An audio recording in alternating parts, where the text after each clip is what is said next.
Well, everyone, thank you all for tuning in. This is Brenda Moss, aka Lady Diva, for Let's Jazz It Up, blogtalkradio.com. That track there is Salient Touch by the artist David Carr Jr. He is my guest for today. And good morning, everyone. Good morning. I have an award winning jazz artist here with me on my platform today. Welcome, David Carr. Welcome to my show. The honor and pleasure is mine. All right. All right. Wow. Thank you for taking out your time to talk on the show about your most recent music. That track there, Salient Touch. What's the story behind the music? I love that track. Well, I appreciate that. Thank you very much. I was wanting to come up with something groovy, kind of fun. Sometimes the instrumentals and stuff kind of took themselves way too seriously. So I just wanted something that had a nice groove to it and had a fun vibe about it. But at the same time, it has the word salient has something to do with like water and Okay. fluid, just kind of fluid. It's got a fluid vibe about it. So Yeah. Well, thank you for that information. Where are you calling from, David? I'm calling from Grapevine, Texas. All right, Texas. All right. Yeah. Thank you for that information. All right, Texas fans out there. Thank all the Texans out there that may be listening in. You're more than welcome to call my guest line number at this time. And as we continue with the show, for the curious listeners out there, I would like to introduce David Carr Jr. Now, David Carr Jr., now he first picked up the saxophone when he was 12 years old. He grew up in Oklahoma, helping out on the family farm. And by the time he was 14, he was playing alongside with his dad.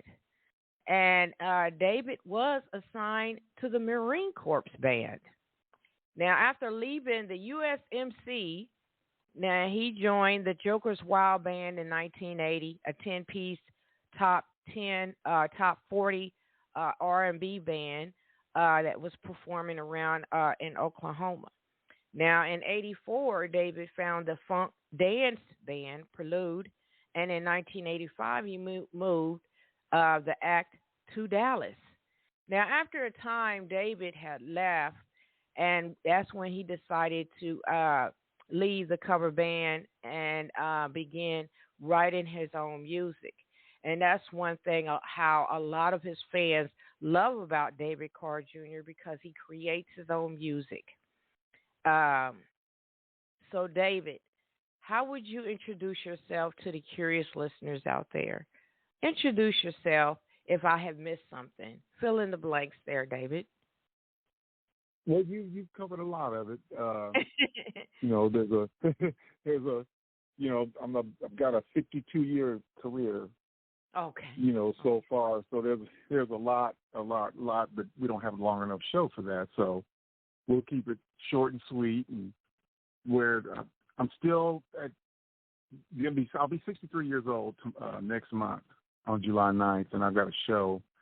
July 8th, I'll be celebrating in Edmond, Oklahoma, and it's the journey. It's the musical journey that I've been on that I'm so grateful for as an artist and as a person.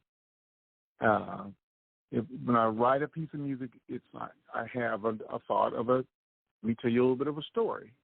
I write another piece, and it's a little bit different story. When I first got into this, and what was so intriguing to me as a 12-year-old boy, and a little bit earlier, was I would listen to cats like Grover Washington, my dad, and I would hear, they were instrumentals for the most part. I was hearing these instrumentals trying to tell a story in the music. Then you got into Herbie Hancock, and he had songs called like Headhunter and all this kind of stuff. And Grover Washington had a song named Hydra. I mean, that's a microscopic animal. He named the song after micro, and it's funky, it's cool, and I just don't hear that in that level of creativity in almost in any music, hardly anymore. Unfortunately, Yeah. a lot of kind of seems like a lot of cheerleader stuff going on, but I just want to maintain the integrity. If you're going to come and spend the time with me as an artist and watch me play a saxophone, tenor, soprano, or alto, and there's music going on, I just want you to kind of follow me on the journey. Because it is a journey for me. It's a life journey. It's a musical journey. It's a creative journey. It's a spiritual journey for me. Yes. And that's it in the nutshell, basically. Yes. You know? Yes.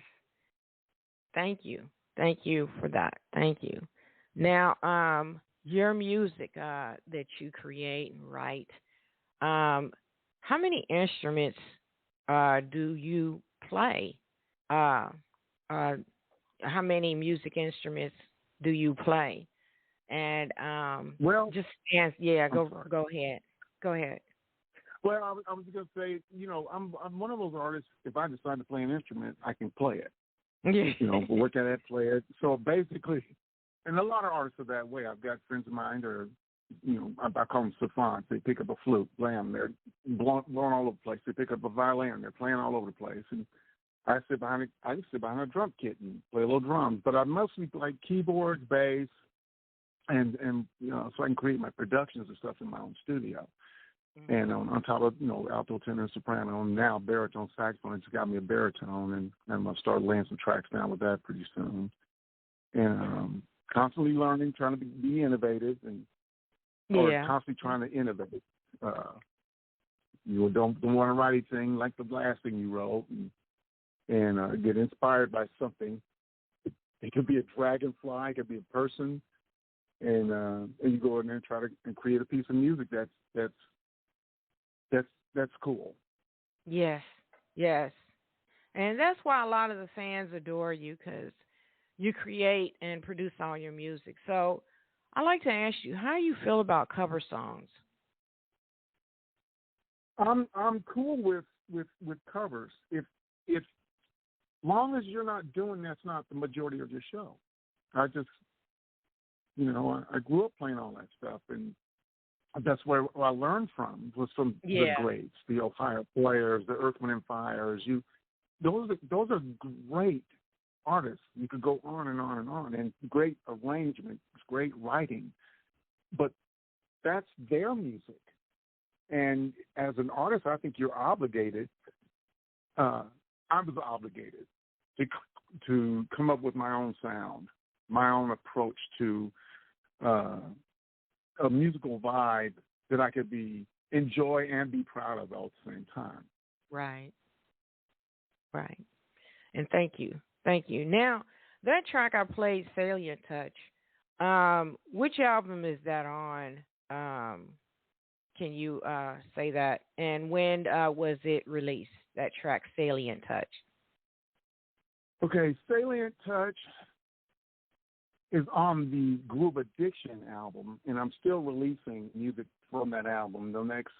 I'm going to do another drop from one of the singles. It's a really, really beautiful love song I wrote called Love is a Mirror, and I'm going to drop that probably the first week of July. Okay. Right before my concert in Oklahoma. And I'm trying to think, when did I release Salient? It was earlier in the year, because after that I released Groove Addiction, which I think you have. Yes. Yes. The title track. And I'm just trying to find my way through the way the industry has changed so much. And, well, I don't have a CD player in my car. I'm like, oh, man, here we go. They're just messing with the artist again. And, and it's like I'm just trying to, as a veteran cat in the business for a long time, just trying to find an independent. I'm not on some major label, because the major labels still run everything and they control everything. And independents have a hard time. Like, for instance, it was nothing for me to sell $1,000, $2,000 a month in CD sales. now I can't sell them. And if it is, it's far few and in between. So the majors, get in there and they make it very, very difficult for independents because they're still trying to, they still are controlling everything, so to speak. Snoop Dogg had a really interesting take on it the other day. I can't say what Snoop said because he's Snoop, but yeah, a colorful way of describing what's happening to artists.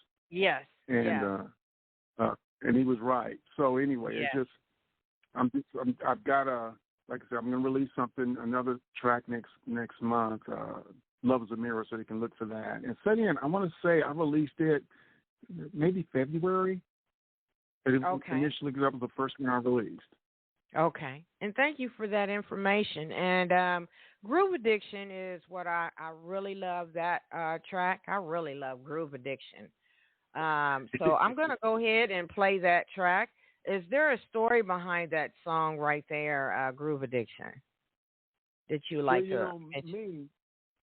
Me as an instrumentalist, a saxophone player, other than early days, Grover Washington, the music for saxophones never to me was funky enough. Yeah. And I'm thinking, and I was just sitting in my studio thinking, oh, David, you're just addicted to grooves. That's what's going on. So I came up with Groove Addiction. Right. Well, I'm going to play Groove Addiction. You stay in that hot seat, David. We'll be right back. Here is Groove Addiction, everyone. Uh-oh.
Yes. Groove Addiction. Groove Addiction by David Carr Jr., everyone. Yes. That's the groove. Yes. Yes. It's hot. Yes, it is. So where is it at on the charts right now, David? Do you know? I do not know at the moment. I do not know. Like I said, I'm still trying to find my way through the whole digital streaming. Like I've got a friend of mine. He released something a while back, and it got to like number one on Billboard. And he thought, okay, man, I should be able to get this thing on XM radio now. XM radio still wouldn't take him back to the industry problems. So I don't know. The charts, it's so many. Yeah, it's complicated, and you have to know somebody to understand it and to get there. And I understand. Right. So we're not going to go there with the charts and all that right now. So we're going to go through this show right now. So go ahead and give your give your website information so everyone can follow up with you and check your website and your social media information as well. Okay. My website is www.davidcarrjr.com. And if some of those folks out there are still wanting hard copies, CDs, the way it was intended to be played, you can only get them through my website. So I do have all my catalog available on my website. The later stuff that I've released on singles, those are just available at the moment just through Apple Music, through streaming and download, Pandora, Spotify, stuff like that. And anybody can always hit me on Facebook. Just find me, David Carr Jr. on Facebook. And I don't know it's weird. I don't know what my Twitter handle is. Anyway, the easiest way is just hit me on Facebook or go to my website and email me. And but I know there's an Instagram going and there's a Twitter going. I let the label kind of handle that end of it. I manage mostly in the Facebook area and stuff like that. Okay. All right. Thank you for that information. So what would be the ultimate desire, David Carr Jr., which you wish all the fans to get out of all your music, especially your mostly recent releases? My desire is that people can still get something they can enjoy and listen to and not have, do nothing but just put the music in and let my music take you on a vibe. I mean, it just vibe you. It's, I do it from the heart. I do it from my spirit. And I am still, every time I pick up a saxophone, I'm still that 12-year-old boy that first picked it up. That's how much I still love it. This late stage in my life, not late, but this part of my life. Yes. So I feel like the luckiest, fortunate person on the planet. That people have been listening to me for 30, 40 years, buying my music and following me and supporting me through all this time. It just doesn't really get any better than that. It doesn't matter if it's 10,000 people in an audience or 10. It's irrelevant to me. And I just love what I'm doing, and they get it from me honestly and from my heart. I'm not trying to change the world. I just want people to enjoy themselves. I'm an entertainer. So just know, you're gonna listen to me or you listen to my music, there's a journey involved always. All right. I picked that up when I started researching all your music, and I like, this guy is good. And thank you so much. Thank you. Yeah. Thanks to Jill from the entertainment resources that gave me your information, and I was listening to all your music, and I'm like, he has a strong passion for jazz, and not only just for any jazz, but his own creative music. So I really love you for that. And your spirit, you so much. I can tell through your music. Yeah, so I can dig it. So You already mentioned future music projects. You got a new song coming out next month in July. Is there any Yes. other information you like to tease us on that's coming up? Any surprises? Well, yeah, I've got like I said, I've got a concert coming up, and I'm doing this year. Normally, I take my band and go down there to in Edmond, Oklahoma. It's one of the few concert places I really dig, and it's in Edmond, Oklahoma. And my show is at the UCO Jazz Lab, and the doors open at 7 o'clock, and the show starts at 8. And I'm doing a solo show there. So it's just gonna be me, my saxophones, and I've got my tracks with me. And there's a ton more music I want to present in front of the audience. So I said, you know what? I'm gonna be selfish about it this year. I'm just gonna go up there with me and the horns, and that's why the show is entitled Note for Note. Oh, Because okay. it's Okay. yeah, and Okay. it's gonna be fun. It's gonna be high All energy, right. but all my, I try to keep it fun and try to keep it genuine. Right, right. Make it simple. Make it simple. Yeah. And yeah, yeah, make it simple.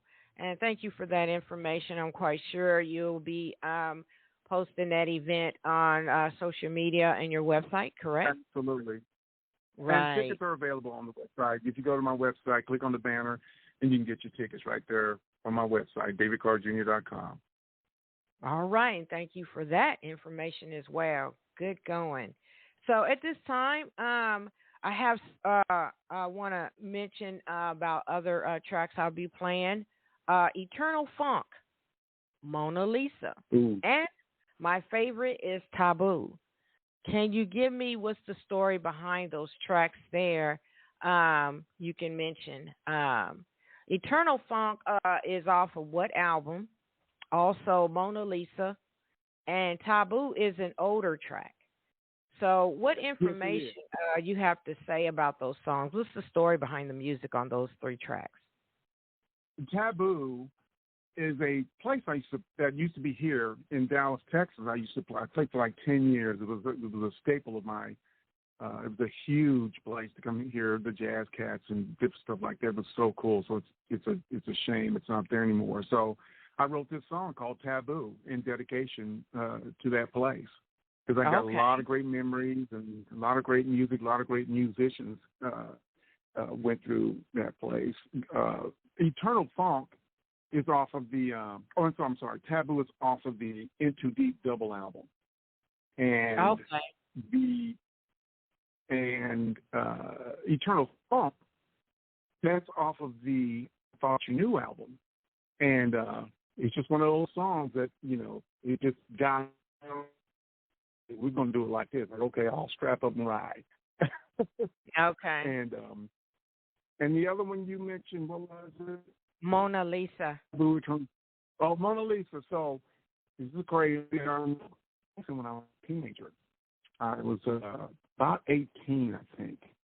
And it's gone through several different, Yeah. transitions over the years until I finally got around to recording it for an album. And the version I came up with, I really dig. And it's got a couple of licks in there. And a girlfriend time said, "Oh, that sounds like Mona Lisa." And I said, "Okay, well, that's the name of the song." And it's a tender age, 18, I think, maybe 19 when I wrote that. So it's been in the archives. Okay. Okay. Okay. All right. And thank you for that information. I'll be playing those three tracks at the end of the show.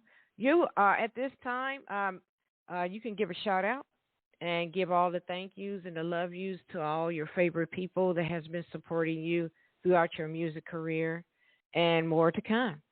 Go right ahead, David. Absolutely. Well, I'm going to thank National Entertainment. They've been very, very diligent in helping me navigate my way through this digital marketing media thing. Top of it, been for like a year, and I'm not getting with them through another artist that was producing named Jennifer Emard. and a singer. She came to me about producing some stuff for her, and I just randomly asked her. She just randomly said something there. I got to get back with my label and trying to sit label. I didn't know you were a label. I've been producing the music, and put me up with them. I want to thank my fans and for listening and paying attention and keeping me relevant to do one of the top things on the planet that I love and enjoy doing. Thousands of people I could thank, but I'm just going to kind of keep it short and simple. Say thank you for What was those last words?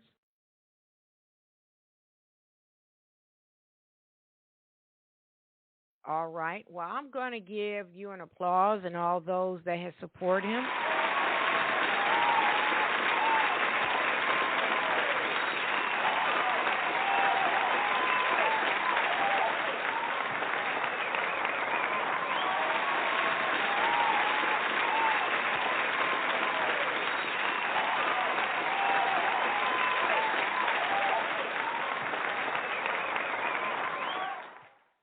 All right. And I'm going to play some of the tracks that are left that I'm going to spin.